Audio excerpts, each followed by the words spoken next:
सभी साथियों को नमस्कार। स्वागत है आपका आपके अपने परिवार में, नेवरी परिवार में, और स्वागत करने के लिए तैयार आपका होस्ट और दोस्त विजेंद्र सिंह नेवरी। गुड मॉर्निंग सभी साथियों को एक बार फिर नमस्कार। सभी को राम राम।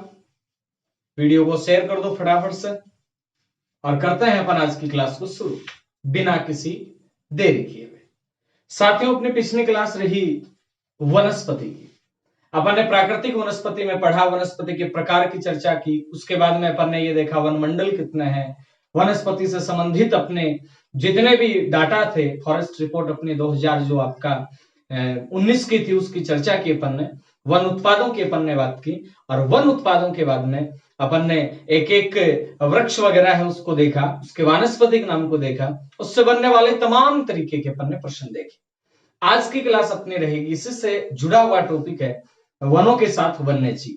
साथियों, आज की क्लास अपनी रहने वाली है राजस्थान के अंदर वन्य जीव। यानी मैं यहां लिख दूं, अपनी जो आज की क्लास है वो है राजस्थान में वन्य जीव। साथियों, राजस्थान में वन्य जीव पढ़ें उससे पहले वो ही बात कि जो वन्य जीव विषय है, ये विषय कहां है। तो जैसा कि अपन ने वन विषय में पढ़ा था, वो ही सेम ही चीज, यानी वन्य जीव जो विषय है मित्रों, अब कौन सी सूची के अंदर है? समवर्ती सूची में। यानी इसके ऊपर कानून केंद्र सरकार भी बना सकती है और इसके ऊपर कानून राज्य सरकार भी बना सकती है। पहले किस में था? पहले राज्य सूची का विषय था, लेकिन मित्रों 42वें संविधान संशोधन के द्वारा, 42वें संविधान संशोधन के द्वारा इसे किस में डाल दिया गया? 42वें संविधान संशोधन के द्वारा राज्य सूची से हटाकर कहां डाल दिया? समवर्ती सूची में डाल दिया। ये तो बात आई इसकी संवैधानिक स्थिति की।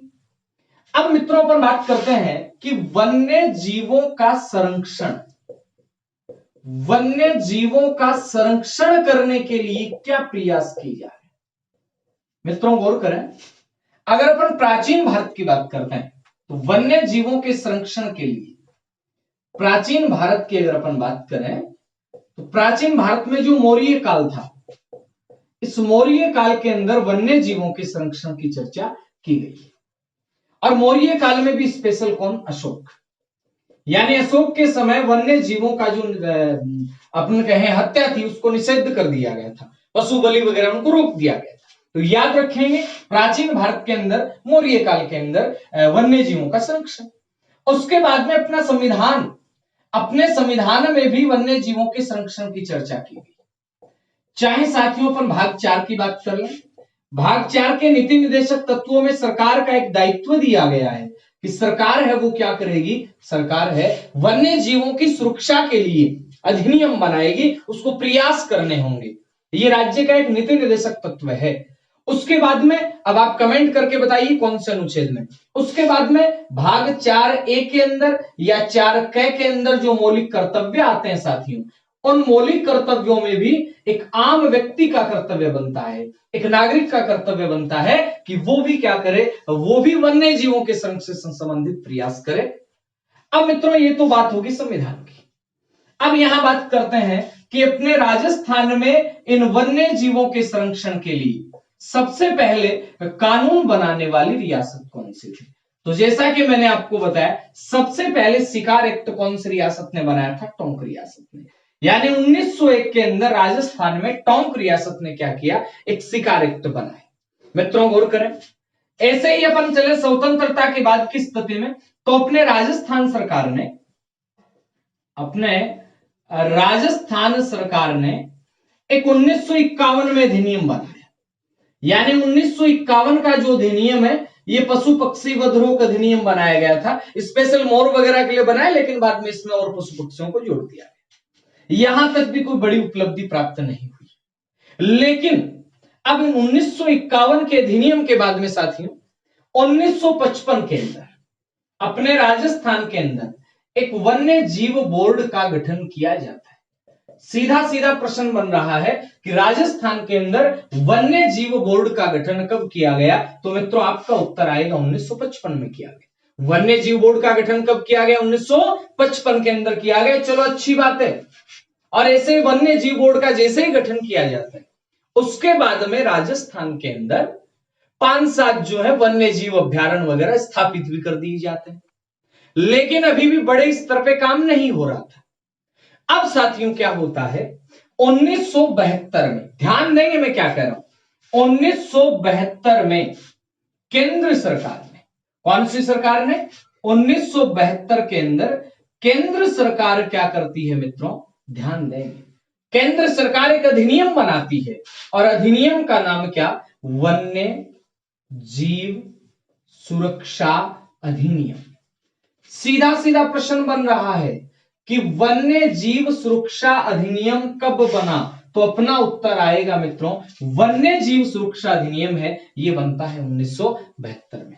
वन्य जीव सुरक्षा अधिनियम कब बनता है, 1972 के अंदर बनता है। याद रखना अपने को कि वन्य जीव सुरक्षा अधिनियम कब बना, वन्य जीव सुरक्षा अधिनियम 1972 में बना। लेकिन मित्रों गौर करेंगे, भारत में ये लागू होता है, मैं यूं कहूं कि भारत में जो अधिनियम था, ये अधिनियम 9 सितंबर 1972, याद रखना है 9 सितंबर 1972 को भारत में अधिनियम लागू हो जाता है। कौन सा, वन्य जीव सुरक्षा या संरक्षण अधिनियम। अब जैसे ही भारत में लागू हुआ, 1 साल की अवधि में इसे पूरे देश में लागू होना था, और अपन तो वैसे भी लास्ट डेट तक चलते हैं, अपनी आदत है। तो राजस्थान सरकार को 9 सितंबर 1973 से पहले तो लागू करना था। प्रश्न बनेगा कि वन्य जीव सुरक्षा अधिनियम जो मित्रों भारत में कब लागू हुआ, 9 सितंबर को लागू हुआ। यही अधिनियम 1 सितंबर, लेकिन 1972 नहीं, 73, 1 सितंबर 1973 को राजस्थान के अंदर ये अधिनियम लागू हो जाता है। कितनी तारीख को, 1 सितंबर 1973 को। साथियों गौर करेंगे, 1 सितंबर 1973 को राजस्थान में ये अधिनियम क्या हो जाता है, लागू हो जाता है। और इस अधिनियम के लागू होने के बाद में वन्य जीवों के संरक्षण के लिए एक बड़े स्तर पर प्रयास होने लग जाते हैं। तो आपको याद क्या रखना है कि अपने राजस्थान के अंदर यह अधिनियम कब लागू हुआ, तो मित्रों गौर करेंगे, राजस्थान के अंदर 1 सितंबर 1973 को यह अधिनियम लागू हो जाता है। रिपीट करें, राजस्थान में वन्य जीव पढ़ रहे हैं अपन, वन्य जीव कौन सी सूची में है, संवर्ती सूची के अंदर है। संवर्ती सूची का मतलब कानून दोनों सरकारें बना सकती हैं, राज्य सरकार भी कानून बना सकती है और केंद्र सरकार भी कानून बना सकती है। उसके बाद में साथियों अपन ने बात कहा कि ये संवर्ती सूची में डाला कब गया, पहले किस सूची में था, पहले ये था राज्य सूची का विषय था, केवल राज्य सरकार इसके ऊपर कानून बना सकती थी। उसके बाद अपन ने देखा कि वन्य जीवों के संरक्षण के लिए क्या किया जाता है, प्राचीन भारत के अंदर मौर्य जो काल था उसमें अशोक के समय वन्य जीवों के संरक्षण का एक प्रयास किया जाता है। फिर आगे चले, संविधान का भाग 4 है, 4 क है, नीति निर्देशक तत्वों में राज्य सरकारों की बात आ रही, चाहे वो केंद्र राज्य दोनों ही है। राज्य शब्द का मतलब सरकारें हैं। यहाँ पे राज्य को ये आदेश दिया गया है, निर्देश दिया गया है कि वो क्या करेगा, वो वन्य जीवों के संरक्षण के प्रयास करेगा। एक आम नागरिक का कर्तव्य यहां बन जाता है कि वो भी वन्य जीवों के संरक्षण के लिए प्रयत्न करेगा। राजस्थान की टोंक रियासत ने, राजस्थान सरकार ने 1951 में अधिनियम बनाया, 55 में वन्य जीव बोर्ड बनाया, 1972 में केंद्र सरकार ने वन्य जीव सुरक्षा अधिनियम बनाया। और मित्रों ये भारत में लागू हो जाता है 9 सितंबर 1972 को और राजस्थान में लागू होता है 1 सितंबर 1973 को। फटाक से आप क्या करेंगे, इसका एक स्क्रीनशॉट ले लीजिए, शानदार सा। फिर चलते हैं आगे अपन। हाँ जी, अब देखते हैं अपन आगे की बातें। मिटा दो इसको, मैं मिटा देता हूं। तो ये था राजस्थान के अंदर वन्य जीव की एक सामान्य सी बात। अब साथियों प्रश्न बनेगा, राजस्थान के अंदर नेशनल पार्क कितने हैं, राजस्थान में वन्य जीव अभ्यारण्य कितने हैं, राजस्थान के अंदर आपका बायोलॉजिकल पार्क कितने हैं, राजस्थान में मृगवन कितने हैं, राजस्थान में आखेट निषिद्ध क्षेत्र कितने हैं, राजस्थान के अंदर कंजर्वेशन रिजर्व कितने हैं। मित्रों पहले अपन एक फैक्चुअल डाटा की बात करेंगे, उसके बाद में अपन एक एक जो राष्ट्रीय उद्यान है उसकी भी चर्चा करते हुए चलेंगे। मैं एक टेबल बना रहा हूं, यहां गौर करेंगे, लगभग प्रश्न यहीं फंस जाएगा। इसके आगे डिटेल में तो पढ़ना ही अपने को, नो डाउट, ठीक है। देखते हैं अपन। साथियों गौर करें, यहां मैंने कहा कि राजस्थान के अंदर राष्ट्रीय उद्यान कितने हैं, पहला ये प्रश्न बनाएंगे। उसके बाद नेक्स्ट बात करें, राष्ट्रीय उद्यान तो बना लिया अपन ने। अपने राजस्थान में टाइगर जो रिजर्व है वो कितने हैं। टाइगर रिजर्व के बाद आगे बात करेंगे अपन कि अपने राजस्थान के अंदर जो बायोलॉजिकल पार्क है, बायोलॉजिकल पार्क, ये बायोलॉजिकल पार्क कितने हैं, ये भी बात करेंगे अपन। इसके बाद में मित्रों अपनी चर्चा होगी राजस्थान में जंतुवाले कितने हैं, ये भी बात कर लेंगे अपन, जंतुवाले कितने हैं। जंतुवाले के बाद में प्रश्न बनेगा राजस्थान में मृगवन कितने हैं, ये भी चर्चा कर लेंगे, मृगवन कितने। इसके बाद प्रश्न बनेगा कि राजस्थान के अंदर मित्रों कंजर्वेशन रिजर्व कितने हैं, कंजर्वेशन रिजर्व कितने हैं, ये भी कर लेंगे चर्चा अपन। आप फटाफट कमेंट बॉक्स करते चलो तब तक, कमेंट बॉक्स में कमेंट। उसके बाद में प्रश्न बनेगा राजस्थान में आखेट निषिद्ध क्षेत्र कितने हैं। ये सीधा सीधा गणितीय तथ्य है, यहां पे अपने को एक एक को देख लेना है। साथियों गौर करें, अपने राजस्थान में राष्ट्रीय उद्यान कितने हैं, 3 है। टाइगर रिजर्व भी कितने हैं, 3 है। बायोलॉजिकल पार्क कितने हैं, 4 है। जंतुवाले कितने हैं, 5 है। मृगवन कितने हैं, 7 है। इसके बाद बात करें कंजर्वेशन रिजर्व कितने हैं, 10 है। और साथियों आखेट निषिद्ध क्षेत्र से पहले मैं अभ्यारण्य की भी बात कर लूं। यहां अभ्यारण्य कितने हैं, तो अपने राजस्थान में अभ्यारण्य कितने हैं, ये 26 है। उसके बाद में आखेट निषिद्ध क्षेत्र कितने हैं, साथियों आखेट निषिद्ध जो क्षेत्र हैं वो कितने हैं राजस्थान में, वो है आपके 33। ये होगी सीधी सीधी बातें। एक नंबर पे क्या ध्यान देना आपको, राष्ट्रीय उद्यान कितने हैं, 3 है। राष्ट्रीय उद्यान कितने, 3। टाइगर रिजर्व कितने, 3। बायोलॉजिकल पार्क कितने, 4। जंतुवाले कितने, 5। मृगवन कितने, 7। कंजर्वेशन रिजर्व कितने, 10। अभ्यारण्य कितने, 26। आखेट निषिद्ध क्षेत्र कितने, 33। एक एक आंकड़ा याद करना है। राष्ट्रीय उद्यान कितने, रिपीट कर रहा हूं, 3। टाइगर रिजर्व है 3। Biological park 4। जंतुवाले कितने, 5। मृगवन कितने, 7। Conservation reserve 10। अभ्यारण्य कितने, 26। और आखेट निषिद्ध क्षेत्र प्यारे साथियों कितने, 33। अब एक एक की बात कर लेते हैं। राष्ट्रीय उद्यान ये है कौन से, राष्ट्रीय उद्यान क्या होते हैं ये आप जानते हैं। राष्ट्रीय उद्यान का मतलब क्या है, चलो बताओ। इन नीचे वालों को मैं हटा रहा हूं, फटाफट देख लेना। कंजर्वेशन रिजर्व 10 है, अभ्यारण्य 26 है और आखेट निषिद्ध क्षेत्र मित्रों कितने हैं, आपके 33। राष्ट्रीय उद्यान का मतलब यहां पूर्णतः गतिविधियां निषिद्ध होती हैं, किसी भी प्रकार की गतिविधि नहीं, ना यहाँ पशु चराई होती, ना लकड़ी कटाई होती। आखेट वगैरह तो जैसे बंद है ही है। आखेट निषिद्ध क्षेत्रों में बात कर ले, वन्य जीव अभ्यारण्य में बात कर ले और चाहे राष्ट्रीय उद्यान में बात कर ले, यानी ये बिल्कुल भी गतिविधियां जो मानव की हैं उनसे दूर रहते हैं पर्यटन को छोड़ के। जबकि वन्य जीव अभ्यारण्य में कुछ हद तक थोड़ी मोटी छूट होती है। दोनों में ही राज्य सरकार है, ये इन दोनों का प्रस्ताव बना के भेजती है केंद्र के पास।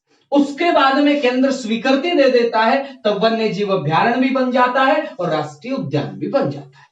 गौर करेंगे, लेकिन आखेट निषिद्ध क्षेत्र का पूरा मामला किसके पास होता है, राज्य के पास। अब मित्रों देखते हैं राष्ट्रीय उद्यान कौन से। राष्ट्रीय उद्यान में यहां एक बार अपन देख रहे हैं, एक एक की डिटेल से चर्चा करेंगे। एक बार अपन देख रहे हैं कौन कौन से राष्ट्रीय उद्यान कौन से हैं। एक नंबर पे मैं लिख देता हूं, राष्ट्रीय उद्यान में रणथंभौर राष्ट्रीय उद्यान, ये लिख दिया। कौन सा राष्ट्रीय उद्यान, रणथंभौर राष्ट्रीय उद्यान। उसके बाद 2 नंबर पे कौन सा है राष्ट्रीय उद्यान, राष्ट्रीय उद्यान तो चाहिए ना, ध्यान देंगे। दूसरे नंबर पे मैं लिख देता हूं सरिस्का, यह है राष्ट्रीय उद्यान नहीं। यहां पकड़ना है आपको बात को, सरिस्का टाइगर रिजर्व है, राष्ट्रीय उद्यान नहीं है। ध्यान देना, मैंने इसलिए लिखा है क्योंकि अपन सरिस्का को बिल्कुल ऊपर रखते हैं, ये नहीं आएगा। सरिस्का क्या है, टाइगर रिजर्व है। तो यहां मैंने लिख दिया केवलादेव। और केवलादेव राष्ट्रीय उद्यान के बाद में मित्रों जैसे ही आगे चलेंगे अपन वैसे ही आ जाता है मुकुंदरा हिल्स।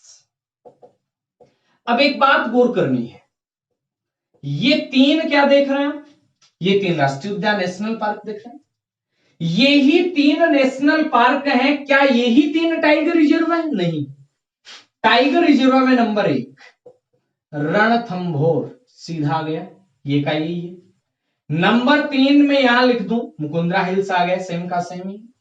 लेकिन प्यारे साथी, यहां जो आप केवलादेव देख रहे हैं इसकी जगह टाइगर रिजर्व में आपको क्या करना है, सरिस्का करना है। प्रश्न कैसे आएगा, निम्नलिखित में से कौन सा राष्ट्रीय उद्यान, जो राष्ट्रीय उद्यान तो है लेकिन टाइगर प्रोजेक्ट में शामिल नहीं है। केवलादेव राष्ट्रीय उद्यान तो है लेकिन ये टाइगर प्रोजेक्ट में शामिल नहीं है।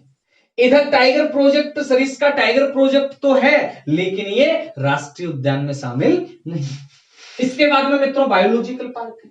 बायोलॉजिकल पार्क में आपको देखना है कौन कौन से। बायोलॉजिकल पार्क में 1 नंबर पे आता है नाहरगढ़।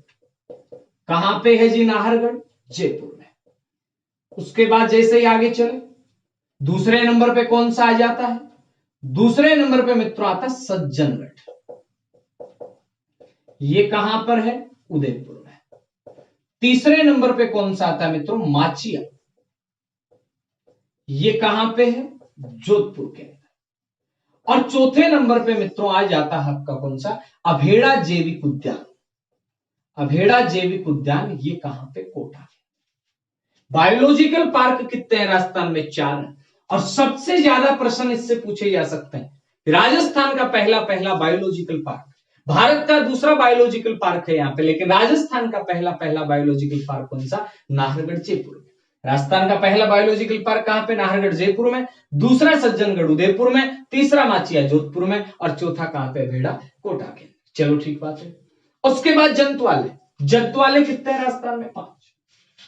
इन 5 जंतुआलयों में मित्रों गौर करें, सबसे पहले नंबर पे मैं लिख दूं जयपुर जंतुआलय। अब जयपुर जंतुआलय से आपका क्या प्रश्न बन सकता है?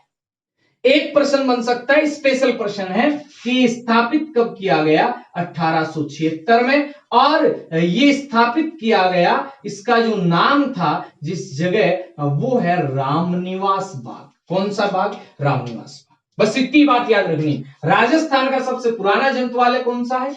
जयपुर है। कब स्थापित किया गया? 1876 में। और इसका नाम कौन से बाग में? रामनिवास बाग में। नंबर 2 पे आ जाओ उदयपुर। उदयपुर में आपको इतनी बात याद रखनी है, 1876 की जगह आप क्या कर दोगे? 1878। और रामनिवास बाग की जगह आपको क्या कर देना है? गुलाब बाग कर देना है। ये कौन सा बाग है? रामनिवास बाग। और यहां आपको कौन सा बाग करना है? गुलाब बाग। ये आंकड़े हैं, ज्योग्राफी कॉन्सेप्ट वाली आधी ही है, आधी में आंकड़े चलेंगे। खनिज में पढ़ोगे क्या कॉन्सेप्ट? आंकड़े हैं। उद्योग में पढ़ोगे क्या कॉन्सेप्ट? आंकड़े हैं। डाटा है, याद करने। पॉपुलेशन में डाटा है, परिवहन में डाटा है, पर्यटन में। लेकिन चिंता नहीं करनी, आराम से धीरे धीरे देखते चले। जयपुर में रामनिवास बाग 1876, उदयपुर में 1878। कौन सा बाग? गुलाब बाग। याद रहेगा दोनों। इसके बाद मित्रों 3 नंबर पे आगे जैसे ही चले बीकानेर जंतुआलय। हालांकि वर्तमान में ये बंद के कगार पर ही 1922 के अंदर। बीकानेर जंतुआलय के बाद में मित्रों जोधपुर जंतुआलय, ये 1936 के अंदर। उसके बाद में अब प्रश्न बनेगा अपना कि राजस्थान का नवीनतम जो जंतुआलय है वो कौन सा? कोटा। कब बना भाई ये जंतुआलय? तो याद रखेंगे ये नवीनतम जंतुआलय है मित्रों। और ये बनता कब है? ये जंतुआलय 1954 के अंदर। याद रहेगा, नवीनतम जंतुआलय है, कब बनता है? 1954 के अंदर। याद रखना है, नवीनतम जंतुआलय है और कब? 1954 में। सबसे पुराना जंतुआलय कौन सा है? जयपुर जंतुआलय। कब बना? 1876 में। कौन सा बाग? रामनिवास बाग। याद रखना है, कौन सा बाग? रामनिवास बाग। उदयपुर है गुलाब बाग, बीकानेर 1922, जोधपुर 1936 और कोटा 1954। याद रखेंगे। तो राजस्थान में जंतुआलय कितने हैं? 5। कितने जंतुआलय राजस्थान में? 5। इसके बाद आगे चलते हैं मृगवन। मृगवन में याद रखना है 7। मृगवन कितने हैं? 7। 1 नंबर पे मृगवन कौन सा है? 2 तो जयपुर में ही है। कौन कौन से हैं जी 2 जयपुर में? एक तो है संजय मृगवन और मित्रों एक आता है अशोक मृगवन। अशोक मृगवन और संजय मृगवन ये दोनों ही कहां पे हैं? जयपुर के अंदर, याद रहेंगे। और दोनों की स्थापना 1986 में हुई, याद नहीं करनी। कब हुई? 1986 में, याद नहीं करनी है, नहीं पूछी जाती है। फिर भी आपका जी करता है तो मैं यहां लिख देता हूं 1986। फिर आगे चले, दो तो कहां हो गए मृगवन? जयपुर के अंदर हो गए, ठीक है। इसके बाद में नंबर 3 पे देखते हैं मृगवन कहां पे। नंबर 3 पे मृगवन आता है माचिया सफारी मृगवन। अब आप कहेंगे माचिया सफारी कहां पे? जी जोधपुर में है। सफारी नहीं, सफारी, माचिया सफारी मृगवन। इसके साथ ही जोधपुर में आता है अमृता देवी मृगवन।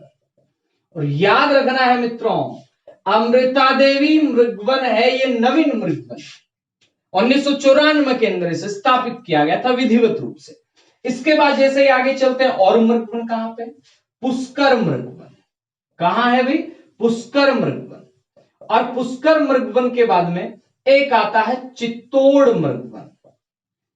चित्तौड़ मृगवन, और चित्तौड़ मृगवन के बाद में मित्रों एक आता है सज्जनगढ़ मृगवन। बस इतना ही याद करना है। संजय मृगवन, अशोक मृगवन दोनों कहां पे हैं? जयपुर में। संजय मृगवन और अशोक मृगवन दोनों कहां पे हैं? जयपुर के अंदर।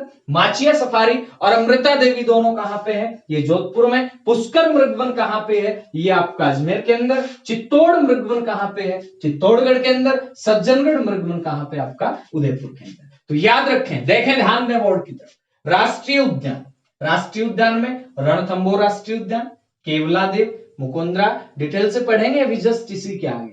रणथंभौर है ये टाइगर रिजर्व है, लेकिन केवलादेव टाइगर रिजर्व नहीं है, सरिस्का है, उसके बाद मुकुंदरा है। बायोलॉजिकल पार्क 4 है, नाहरगढ़, सज्जनगढ़, माचिया, अभेड़ा। जंतुआलय कितने? 5 हैं। जयपुर 1876 रामनिवास बाग, उदयपुर 1878 गुलाब बाग, इसे नाहरगढ़ में शिफ्ट किया जा रहा है, ये सज्जनगढ़ में शिफ्ट हो रहा है। बीकानेर 1922 बंद पड़ा है, कगार बंद भी है। जोधपुर 1936, कोटा नवीनतम 1954, संजय मृगवन है 1986, अशोक मृगवन जयपुर के अंदर 1986, माचिया सफारी है 1985 है, पुष्कर मृगवन 1985 है, अमृता देवी आपका 1994 है, चित्तौड़ मृगवन 1969 है, सज्जनगढ़ मृगवन 1984 है। ये आपको याद रखना अपने मृगवन, इनकी सन नहीं याद करनी है, नहीं पूछी जाती है। तो ये था अपना एक सामान्य सा डाटा एनालिसिस। इसके बाद में अपन एक एक को डिटेल से देखेंगे कि नेशनल पार्क कौन से हैं, उनसे क्या क्या प्रश्न बन सकते हैं, कब नेशनल पार्क बना, कब उसे अभ्यारण्य में कन्वर्ट किया गया, कब वहां पे टाइगर प्रोजेक्ट चलाया गया, सारी बातें अपन एक एक देखेंगे। तब तक के लिए आप एक बार फटाक से इसका स्क्रीनशॉट है वो ले लीजिएगा, फटाक से ले लिया। हाँ? चलते हैं फिर आगे। हाँ जी, अब अपन इसको मिटा देते हैं और चलते हैं आगे की ओर। मिटा दो, मिटा देते हैं। तो राष्ट्रीय उद्यान कितने अपने? 3 है, याद रखना है। रणथंभौर है, केवलादेव है और आपका मुकुंदरा है। टाइगर रिजर्व में केवलादेव है, इसमें टाइगर रिजर्व नहीं है, उसकी जगह अपने को सरिस्का कर देना। उसके बाद जैसे आगे चले, बायोलॉजिकल पार्क 4 है, जंतुआलय 5 है, और साथियों मृगवन कितने हैं अपने? मृगवन जो है ये है 7। अब प्रश्न बनता है कि अपने नेशनल पार्क हैं वो कौन से हैं? मृगवन 7 कौन कौन से एक बार बताएंगे। अशोक मृगवन कहां पे था? जयपुर में था। संजय मृगवन कहां था? जयपुर में। माचिया और अमृता देवी जोधपुर के अंदर। पुष्कर आपका पुष्कर अजमेर में, चित्तौड़ में, और सज्जनगढ़ मित्रों कहां पे? आपका उदयपुर। अब अपन बात करते हैं नेशनल पार्क की, राष्ट्रीय उद्यान की।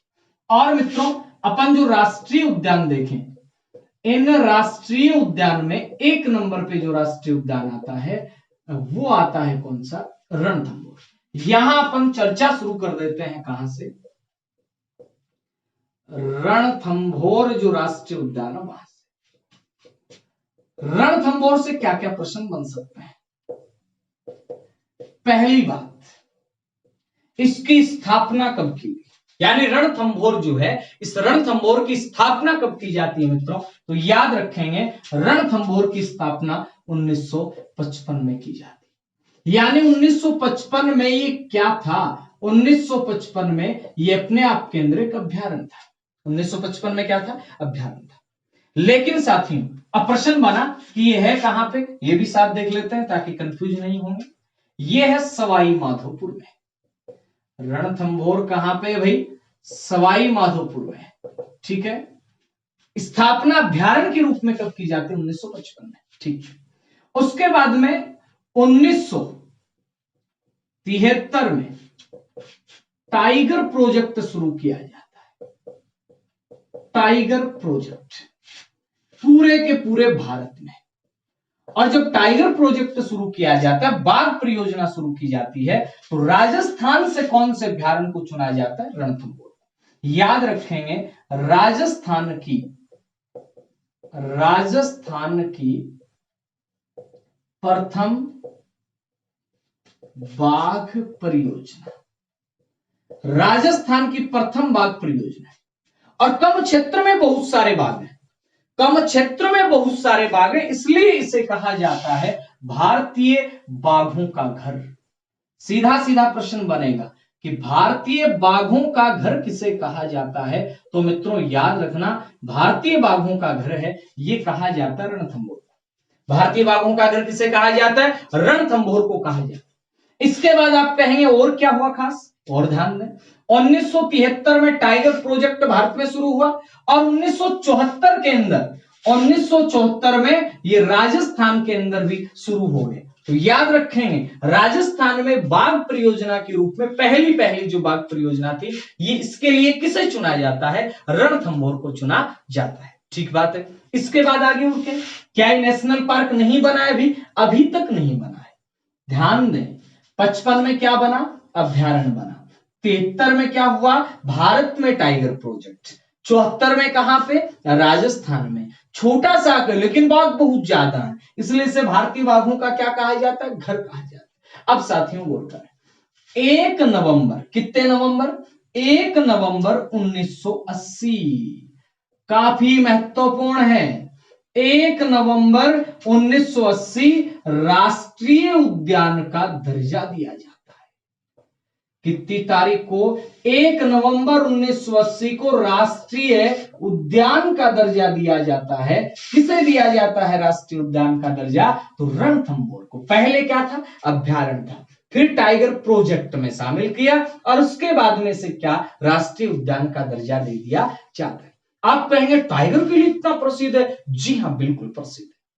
टाइगर के लिए बहुत ज्यादा प्रसिद्ध है। क्यों है? क्योंकि यहां एक बहुत बड़ी बाघिन थी जिसका नाम क्या था? मछली बाघिन। वो स्पेशल यहां की एक छत्र राजकुमारी मानो आप हुई थी। मित्रों गौर करें, 1980 में से राष्ट्रीय उद्यान का दर्जा दे दिया, टाइगर प्रोजेक्ट चल ही रहा था। 1996 में यहां विश्व बैंक सहायता प्रदान करता है। 1996 में यहां सहायता कौन प्रदान करता है? विश्व बैंक है, वो क्या करता है मित्रों? सहायता प्रदान करता है।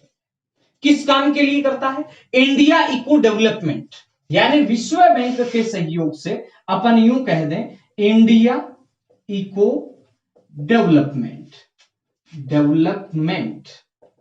प्रोजेक्ट चलाया जाता है। इंडिया इको डेवलपमेंट प्रोजेक्ट चलाया जाता है और ये 1996 से लेके मित्रों 2004 तक है ये सहायता है। उसके बाद और क्या विशेष प्रश्न बनेगा गुरुजी? ध्यान देना, पूरे विश्व में पहली बार बाघों को विस्थापित किया गया, यानी यहां से बाघ हेलीकॉप्टर के माध्यम से कहां छोड़े जाते हैं? सरिस्का में। सरिस्का में बाघ कम हो रहे थे, अब बाघ घटते हुए बाघों की संख्या चिंता का विषय था। तो फिर इन्होंने कहा एक काम करते हैं अपन लोग, यहां से बाघ लेते हैं और इनको कहां छोड़ देते हैं? इनको अपन सरिस्का में छोड़ देते हैं। तो यहां से सुल्तान, ध्यान देंगे, यानी सुल्तान नाम का बाघ, बबली नाम की बाघिन, इन दोनों को यहां से पकड़ के कहां छोड़ दिया जाता है? सरिस्का में छोड़ दिया जाता है। कहां छोड़ दिया जाता है? सरिस्का में। और मित्रों फिर गौर करेंगे, यानी मैं यहां लिख दूं प्रथम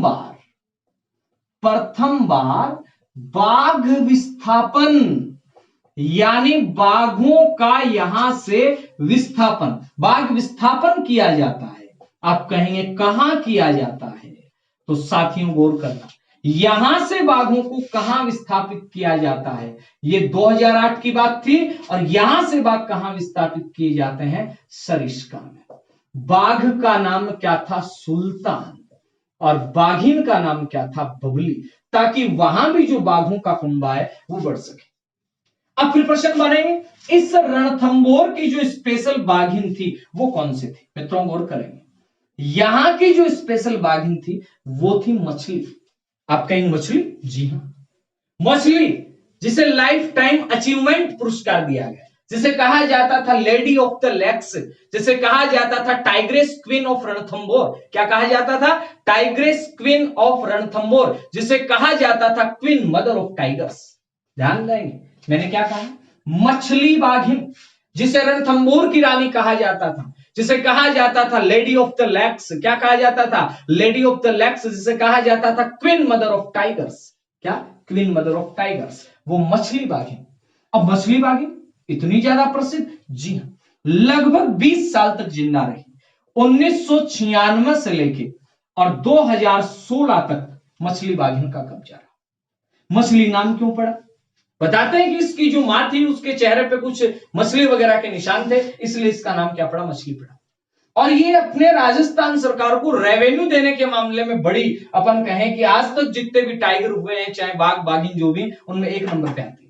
विश्व में सबसे ज्यादा अगर कोई फोटो खींचे गए वो मछली बाघिन के खींचे गए। यानी यहां एलिजाबेथ से लेकर के राजीव गांधी से लेकर के मनमोहन सिंह से लेकर के पता नहीं कितने बड़े बड़े नेता लोग भी भ्रमण करने के लिए, टाइगर सफारी भी प्रस्तावित है यहाँ पे। याद रखेंगे कौन सी मछली? मछली बाघिन। ये मछली बाघिन की मृत्यु कब होती है? 2016 के अंदर होती है। अब प्रश्न बना, क्या विशेष है मछली बाघिन से? मित्रों गौर करेंगे, ये शिकार के लिए जानी जाती थी। साथ के अंदर ह्यूमन नेचर था इसके अंदर, यानी कि ऐसा नहीं कि जो कोई भी गया उस पर झपट्टा। जब भी पर्यटक जाते थे उनसे फोटो खिंचवाना, आराम से बैठ के उनको पोज देना, उसके लिए जानी जाती थी। तो एक मछली बाघिन के ऊपर नल्ला मुथु नाम के एक फिल्म डायरेक्टर रहे हैं, उन्होंने एक मूवी बनाई और उस मूवी में यह दिखाया गया है कि किस प्रकार से वन्य जीव है, उनके अंदर किस प्रकार से शिकार करती थी, अटैक करती थी, और जैसे ही पर्यटक वगैरह जाते थे उनके साथ इसका क्या व्यवहार रहा करता था, सारी चीजें उस मूवी में दिखाई गई हैं। तो याद रखेंगे, इसी बाघिन पर मूवी बनाई। अब आप कहेंगे मूवी बनाई किसने? मूवी बनाई भाई साहब नल्ला मुथु ने। किसने बनाई? नल्ला मुथु ने। मूवी बनाने का काम किसने किया? नल्ला मुथु ने। उसके बाद में इसी मछली बाघिन को क्या मिला? Life time achievement award. Life time achievement award है वो कौन सी बाघिन को दिया जाता है? लाइफ टाइम अचीवमेंट अवार्ड है, ये दिया जाता है मछली। मैंने कहा मछली के नाम क्या थे? Lady of the Lakes. Lady of the Lakes झीलों के आसपास ही रहती थी, यही थी वहां की रानी, है ना। Tigress queen of Ranthambore, tigress queen of Ranthambore. 11 शावक दिए थे इसने। कितने शावक? 11 शावक, 11 बच्चों की मां थी, queen mother of the tigers. और 2016 के अंदर 18 अगस्त 2016 को मित्रों इसकी क्या हो जाती है? मृत्यु हो जाती है। और इसकी मृत्यु के बाद में एक बड़े स्तर पे मीडिया कवरेज चलता है। अब बात बनेगी कि मछली बाघिन आ गई। इस मछली बाघिन के शावक हैं, इन शावकों को यहां से ट्रांसफर किया गया था, सुल्तान और बबली उन्हीं में से एक थे, याद रखना है। अब आगे और क्या है जी? यहां एक बार ये ज्यादा हो जाएगा, इसका स्क्रीनशॉट ले लो आप, फिर आगे चलते हैं। हाँ जी, बिठा पाए इसको आप? चले आगे चलते हैं।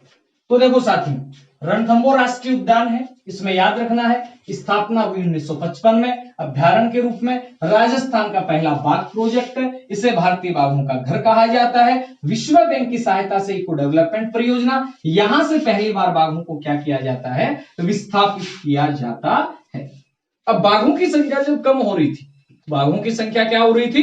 कम हो रही थी। तो इस बाघों की संख्या कम हो रही थी, टास्क फोर्स बनाई गई थी।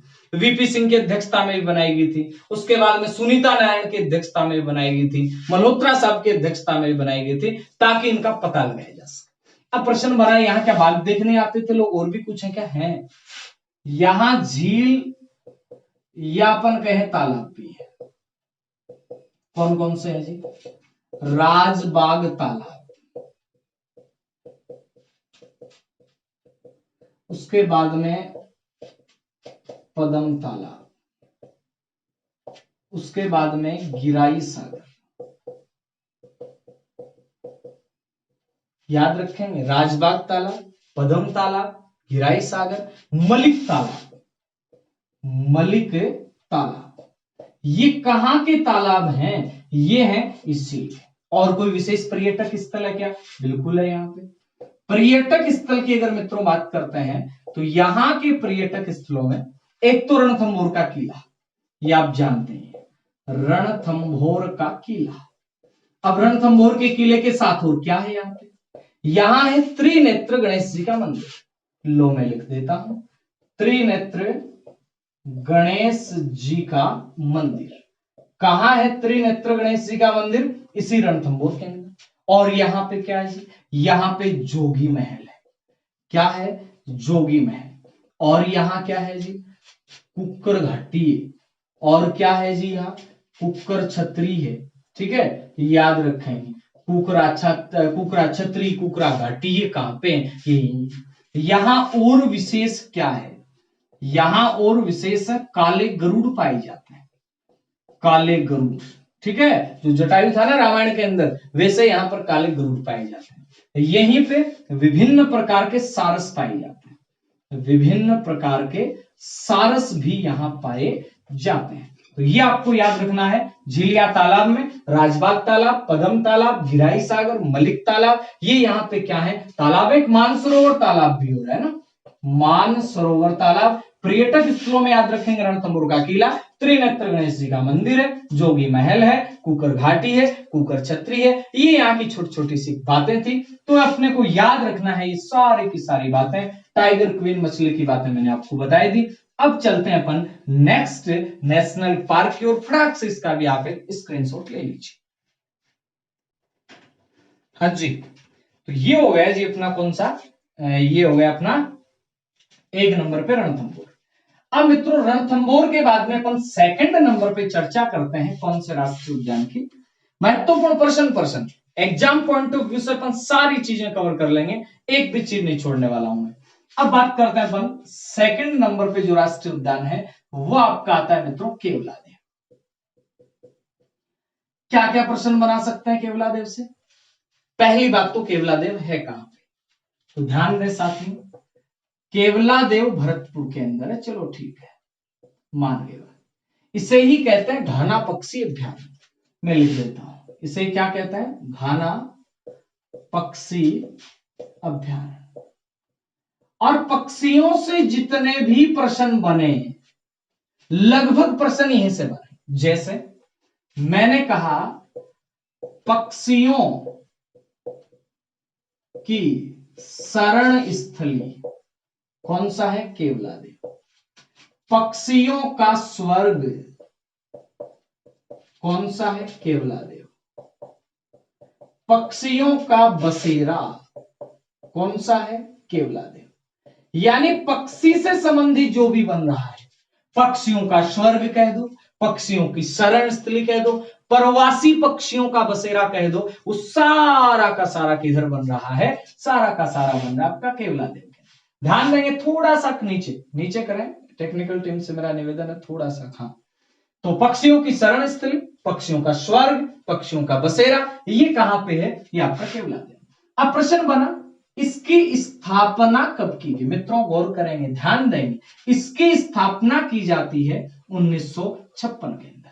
यानी 1956 में एक अभ्यारण्य के रूप में इसकी क्या की जाती है? स्थापना की जाती है। लेकिन साथियों याद रखेंगे, अब टाइगर प्रोजेक्ट तो यहां है नहीं, वहां आपने क्या देखा था? अभी पीछे अपन ने देखा था कि क्या टाइगर प्रोजेक्ट कहां था?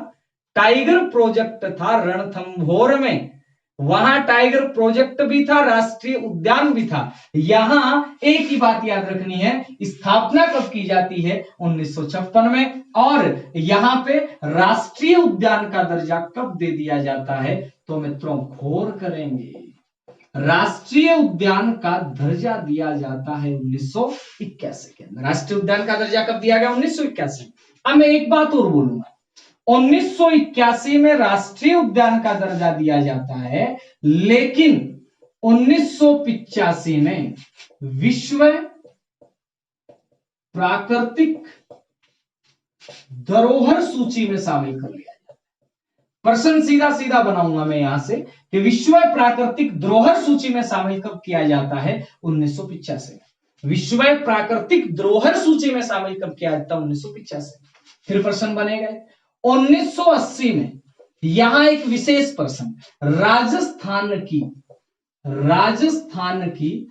प्रथम वेटलैंड, राजस्थान की जो फर्स्ट वेटलैंड है मित्रों, वो कौन सी है? केवलादेव।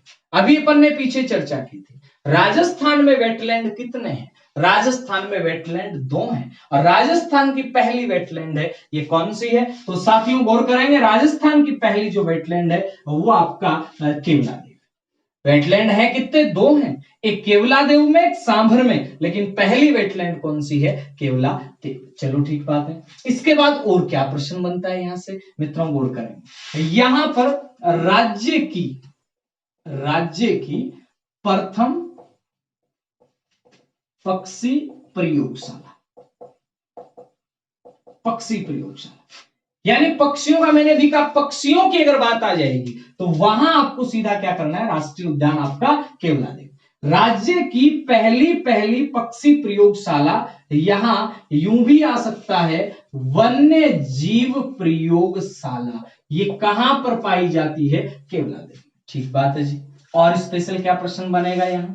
इधर से नदियां कौन सी गुजरती हैं मित्रों? गौर करेंगे, इधर से नदियां गुजरती हैं बाण गंगा व गंभीर। यहां एक बांध बनाया गया जिससे जल की आपूर्ति होती है। कौन सा बांध है? अजान बांध है। यहां स्पेशल घासें हैं। क्या है यहां पे? घास में कौन सी घास है? मैंने बताया था, एक तो घास यहां पे आती मोथा घास, और एक आती एंचा घास, जिसमें पक्षी उलझ के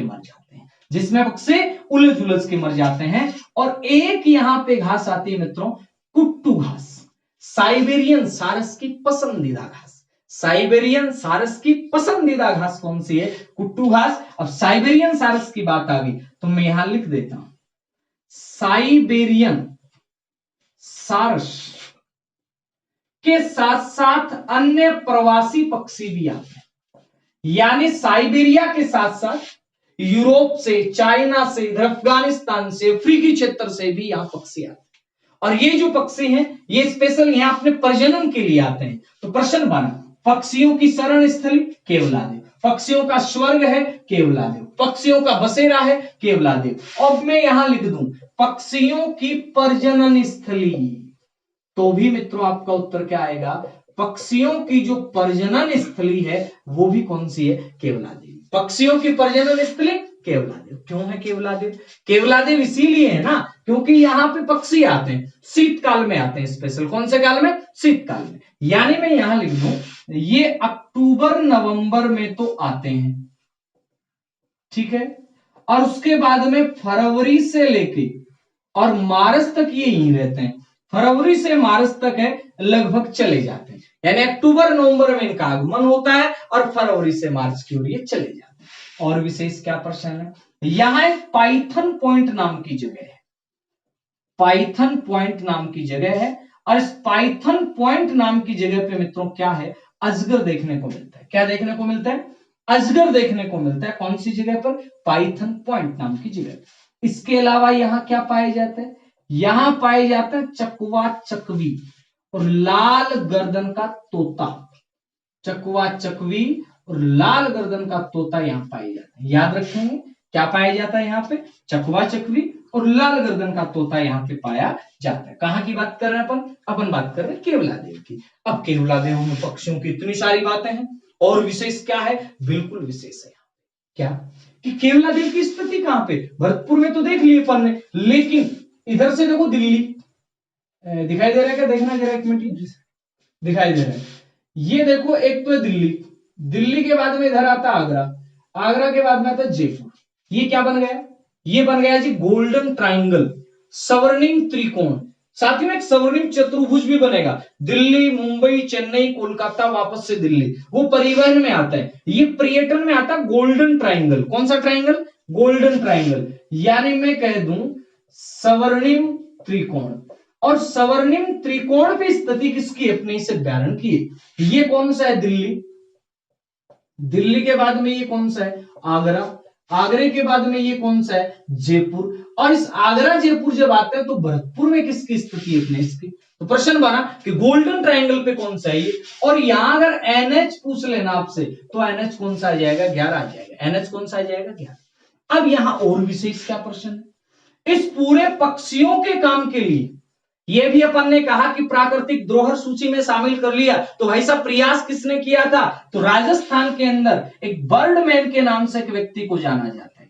बर्डमैन किसे कहते हैं? बर्डमैन सलीम अली को, डॉक्टर सलीम अली, यानी इन्हें कहा जाता है पक्षियों का व्यक्ति, बर्डमैन, पक्षियों को बचाने वाला व्यक्ति। और इन्हीं के प्रयासों से केवलादेव को किसमें शामिल किया गया था? इन्हीं के प्रयासों से केवलादेव को विश्व प्राकृतिक धरोहर सूची में शामिल किया गया था। प्रश्न बने सलीम अली की कर्म स्थली किसे कहा जाता है? तो मित्रों गौर करना, सलीम अली की जो कर्म स्थली है वो कहा जाता है केवलादेव। फटाफट से आप इसका स्क्रीनशॉट ले लो और मैं फटाफट इसको रिपीट करवा देता हूं। ध्यान देंगे, ध्यान देंगे। अभ्यारण्य के रूप में 1956 के अंदर, जबकि राष्ट्रीय उद्यान के रूप में 1981 के अंदर, विश्व प्राकृतिक धरोहर में शामिल किया 1985 के अंदर। पक्षियों का स्वर्ग है, प्रजनन स्थली, शरण स्थली, राज्य की पहली वन्य जीव प्रयोगशाला, प्रथम वेटलैंड है, बाणगंगा गंभीर नदियां हैं, अजान बांध है, मोथा इंचा कुट्टू घास है, पाइथन पॉइंट पे अजगर देखने को मिलते हैं, चकवा चकवी लाल गर्दन का तोता, सलीम अली की कर्म स्थली, साइबेरियन सारस आते हैं, गोल्डन ट्रायंगल पे इसकी स्थिति है, कुट्टू घास वो इनकी पसंदीदा घास है। अब थोड़ी सी चर्चा कर लें, क्लास थोड़ी लंबी हो गई, देख लेते हैं अपन। तो साथियों क्लास थोड़ा सा लंबी चली गई है, नेक्स्ट बातें अपन करेंगे मुकुंदरा टाइगर हिल से सरिस्का है, शेष जो अपने अभ्यारण्य है उनकी बातें अपन नेक्स्ट क्लास में करेंगे। आज के लिए इतना काफी है, मिलते हैं नए वीडियो के अंदर नए जोश के साथ, नए नॉलेज के साथ। तब तक के लिए ले रहा हूं मैं विदा, लेकिन एक प्रश्न छोड़ के जा रहा हूं। प्रश्न क्या है? प्रश्न ये है, आपको होमवर्क है, प्रश्न नहीं होमवर्क मानो। मछली से आपको जितने भी तथ्य मिलते हैं बाघिन से, उस सारे के सारे आपको कमेंट बॉक्स में कमेंट करना है, एक अच्छा सा मैसेज कमेंट करना है। मछली से जितने भी तथ्य मिलते हैं उन सभी के कमेंट करने हैं, और आगे की बातें हैं वो अपन आगे की वीडियो में करेंगे। तब तक के लिए लेता हूं विदा। जय हिंद, जय भारत। मिलते हैं नए वीडियो में।